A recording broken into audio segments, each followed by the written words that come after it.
Did you know that with your parent or guardian's approval, that at the age of 17, you can join the military? How is it okay for a young man or woman at this age to risk their lives for our country, but not have or purchase an alcoholic beverage? At the age of 18, you are technically a legal adult and can live on your own with no parent or guardian, but you're still not old enough to drink. But what kind of logic is that? I have a friend of mine who was also in the Air Force. He joined when he was 18 years old, and after he got through basic training and tech school, which is about 2 months for basic training and 8 months for our specific job, he was stationed at an Air Force base in England called Lakenheath. Now, when you're in the military, you abide by the local area's rules. My friend, who's an American citizen who works for the United States, was able to drink due to the fact that England's legal drinking age is 18. And this wasn't just out in the local areas, but also on base, he could purchase and live like a normal 21-year-old from the States. He did his 2 years overseas and came back at the age of 20. Now, he only had a few months till he turned 21 years old. But how is that fair to tell someone, here is that right, and then just take it right away and expect them not to find a way to continue living the way they were living when it was legal for them, or where it was legal for them? According to an article by procon.org, proponents of lowering the minimum drinking age, or MLDA, from 21 argue that it has not stopped teen drinking and instead pushed underage binge drinking into private and less controlled environments, leading to more health and life-endangering behavior by teens. Lowering the drinking age laws could have a lot more benefits than people may think. If laws were dropped to the age of 18 but limited to a certain amount that they may be purchased, this could instill a more mature mindset for young adults, so when they become 21 years of age, they are less prone to binge drinking. Most people 18 to 21 smoke cigarettes. But do you realize how many harmful chemicals they put in them? Smoking can cause lung cancer, mouth cancer, throat cancer, COPD, increase your chances of having a stroke by 50%, increase the risk of brain damage, emphysema, and so much more. The age you are allowed to smoke doesn't make any sense though, because if you're old enough to make smart decisions at 18, why would you be able to ruin your body with cigarettes and not be able to drink a simple drink? What would you rather do? Smoke one cigarette a day or consume one drink a day? The long-term effects of smoking moderately are not even a comparison to drinking alcohol moderately.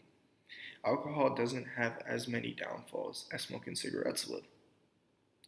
When you turn the age of 18, you are legally allowed to buy a house. When buying a house, there are so many responsibilities that go along with that. You have to pay the mortgage, you have to clean, you have to cook, you have to pay water, electric, you have to pay phone bills, and be able to even furnish it. How do you think people at 18 would feel when they can literally go out and buy a house but not be able to drink? The responsibilities of owning a house greatly outweigh the responsibilities of drinking. Even something as simple as opening a credit card is a huge responsibility. How can you trust an 18-year-old to make smart financial decisions and not ones that could potentially hurt them financially, which could lead to other personal problems, but you won't trust them to have a few drinks or go out to the bar with some friends? Giving young adults these rights, but not the right to drink, can cause anyone to want to rebel, which in the end can end up worse for the person or even for others. Many adults have fake IDs, young adults or teens. Having a fake ID in most states is a misdemeanor, and those who break this law may be punished up to 1 year in jail, summary probation, community service, and or monetary fines up to $1,000. By reducing the law, we can prevent good people from having a criminal record just for simply having a little fun. Now here's a wild fact for you that you probably have never heard. Moderate alcohol consumption could actually have some substantial health benefits. It can lower your risk of cardiovascular disease. The School of Public Health at Harvard University found that moderate amount of alcohol raises levels of high density lipoprotein, HDL, or good cholesterol, and higher HDL levels are associated with greater protection against heart disease. It can lengthen your life. A study by a Catholic University of Campobasso reported that drinking less than 4 or 2 drinks per day for men and women, respectively, could reduce the risk of death by 18%. It can also improve your libido. According to the Journal of Sexual Medicine, researchers found that the chances of erectile dysfunction were reduced by 25 to 30% among alcohol drinkers. According to the New York Times, Spanish researchers found that by drinking 8 to 14 glasses of wine per week, red wine in particular, that one could see a 60% reduction in the risk of developing a cold. It can decrease the chances in developing dementia as well. According to researchers at the University of East Anglia, drinking 2 units of alcohol per day can reduce the risk of gallstones by 1/3. And lastly, it can reduce the possibility of diabetes.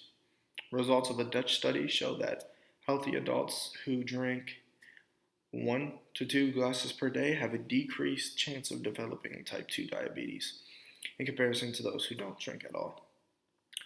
At the end of the day, drinking alcohol for most people is a social activity. Now, as with anything, it has its downfalls, but it can calm your nerves and it can help you be a little more open. And it can be used as a way to go out and meet new people and acquire new friends. It can help you learn more about yourself and about people and who they really are, as well as life experiences. Now, my suggestion, as with anything, would be to consume in moderation. But at the end of the day, it is your life, and your life choices fall in your own hands. But at the end of the day, be smart and be happy.